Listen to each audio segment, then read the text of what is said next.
Should I keep going or do I stop here? This is a question you may have asked yourself at least once during your life, and it could be in regard to absolutely anything. A career, a lifestyle, or even your dream. What has me asking this question?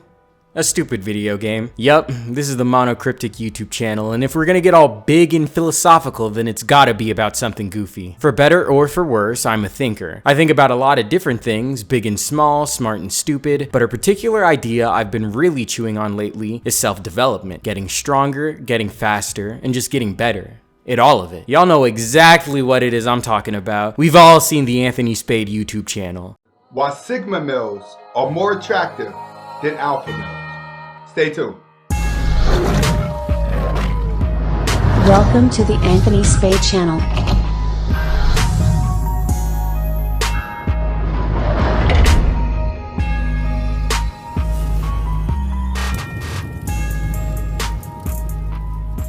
Alright, let me get serious for a sec. That nonsense isn't what I'm referring to when I mention self-development. When I say self-development, I simply mean improving your quality of life. And I've come to realize that when you're on that journey, should I keep going or do I stop here, is a question you'll get asked frequently.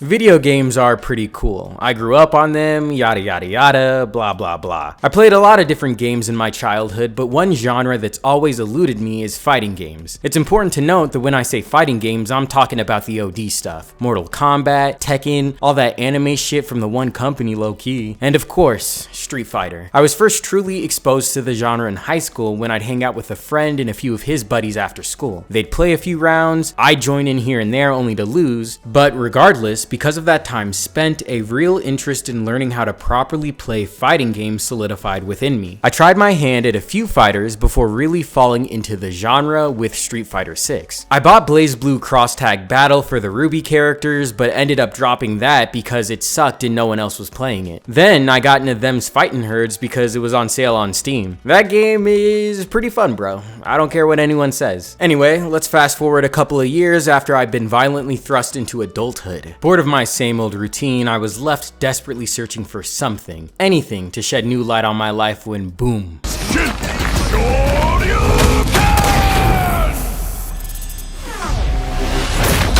Fighter 6. My prayers were answered.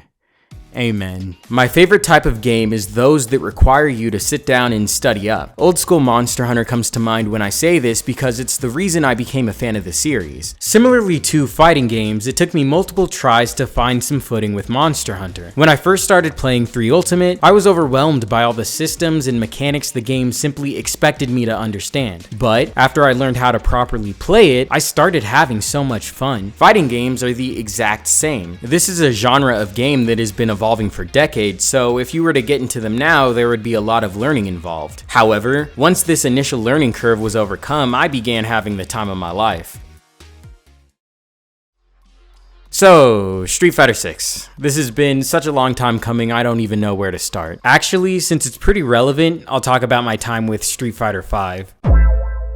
Well, that sums it up. It's worth mentioning I planned on starting the series with 5, but I couldn't rationalize learning the game since it was basically already dead. Besides, the only reason I was interested in it was because of 6. I knew nothing about Street Fighter when 6 was announced, but after seeing how colorful and lively the game was, I just had to give it a shot. I won't bore you all with an entire tangent, but at some point in this video, I needed to point out how impressive the marketing campaign for 6 was and is. It's so refreshing to say I feel like I was delivered an experience exactly how it was promised. You've just gotta love Capcom, man.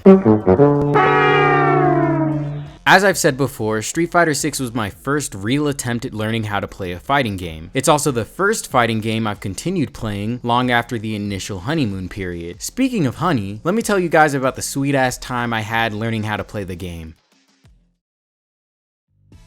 The first thing I needed to decide on was which character I was going to start out with. You're probably not thinking it was Ryu or Ken because you saw the thumbnail for the video before you clicked on it. It was Lily. I chose Lily, which is funny because I didn't even know she was in the game until like a week or so before it released. Hell must have frozen over for Street Fighter 6 because it was one of the few recent games I bought on day one. I stopped keeping up with it because I wanted to experience all it had to offer firsthand. I was just casually browsing the internet one night when I came across screenshots of Lily in action, and she was calling to me, man. It just had to be. Alright, cool. Now that I had a main, it was time for me to jump into some matches, and so I did, and I got absolutely stomped. I won't lie, taking loss after loss like it was a full-time job was not fun. I'm a patient person and I do have a tolerance for negativity, but I'm also very proud. Quickly after I started, I began contemplating dropping 6 altogether, but as you could probably tell, that didn't happen. Here's where the studying up I was talking about earlier comes into play. I don't think it's necessary for you to sit down and learn everything about the game, but at least understanding the fundamentals helps. If I was gonna level up in the game, I had to level up my game. My favorite aspect of Street Fighter 6 is easily the accessibility features. It's apparent tons of thought and consideration were placed into ensuring this game accommodated new players, yet still appealed to veterans, because it's one of the best examples of streamlined design I've ever witnessed. First, regardless of how people feel about them, I do believe offering separate control schemes with varying levels of complexity was the way to go. Despite their differences, you are still playing the same game whether you're using classic or modern controls. Because I'm a good-for-nothing tryhard, I decided to learn the game using the classic scheme, but I could understand why someone would instead opt for modern. You still need to learn the game, but a majority of that learning isn't as relevant because the control scheme is so accommodating. If a modern control scheme is what it takes to get more people into the series and genre, then I say let's move forward with it. Besides, I take an optional simplified control scheme over mandatory mindless one-button combos any day. Second, this game is filled to the brim with information and tools that will help you learn how to play. The critical issue with games designed this intricately will always be accessibility. As an example, it took so long for me to learn how to play Monster Hunter because at the time, the information I needed was barely in the game. Thankfully, Street Fighter 6 is populated by tutorials and mechanics that facilitate an easier time learning how the game works. The information is there. My academic Street Fighter 6 career began with a tutorial which provided me with enough information to feel confident in progressing my skills. After finishing that, I took to the game's training mode to practice and solidify what I had just learned. I practiced basic movement, executing moves, and then dedicated time to better understanding the game's universal mechanics. Once I felt satisfied with my abilities, I returned to online matches to put my skills to the test, and I still lost. I still lost a lot, but I noticed myself being much more conscious with how I played the game. Where I was button mashing and hoping for the best before, I now noticed myself weighing options with the intent of making better choices. Eventually, these changes grew from minute differences into an entirely different style of play. For starters, I have an actual defensive game now. I can block full combos, reliably escape throws, challenge universal mechanics with the universal mechanics, and I'm continuously adding new tools to my kit. I also have a much fuller understanding of how to play offensively. Again, where I was button mashing and hoping for the best before, I now take the time to determine whether or not it's my turn. Am I continuously getting counter hit? Yup.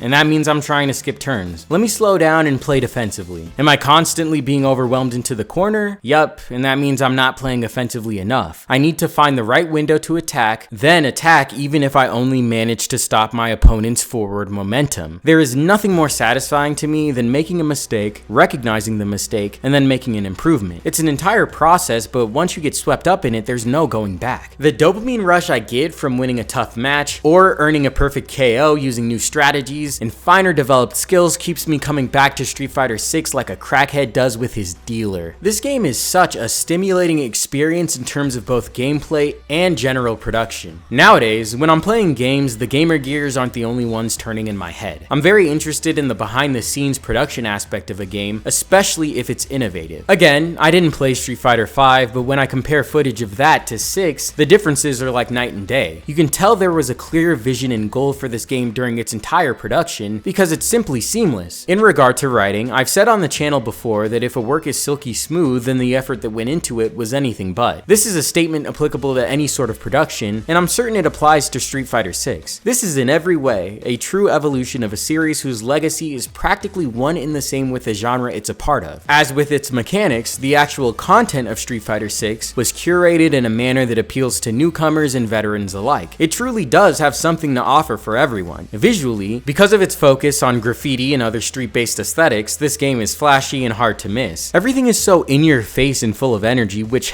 keeps the fun going for hours. Sonically, 6 is packed with tracks and sound effects that get your heart racing and brain firing off like it's the 4th of July. I'm telling you, there is no better feeling than coming home to be greeted by the corny raps dominating this game's menus. Street Fighter 6 is easily my game of the year for 2023, and if you haven't given it a shot yet, stop being a bitch and pick up the sticks. Trying new things is very hard, but it's integral to self-development because that's how you grow. Self-development is not about changing who you are by adopting a new persona or letting go of what makes you happy for the sake of appealing to others. It's about rooting yourself in who you are and cutting loose whatever keeps you from staying true to yourself. It's about understanding where you've been and knowing where you are now so you can work towards a future that falls in line with what's true to you. I have been stuck in my ways for a long time, and to say overcoming that has been a process would be a gross understatement.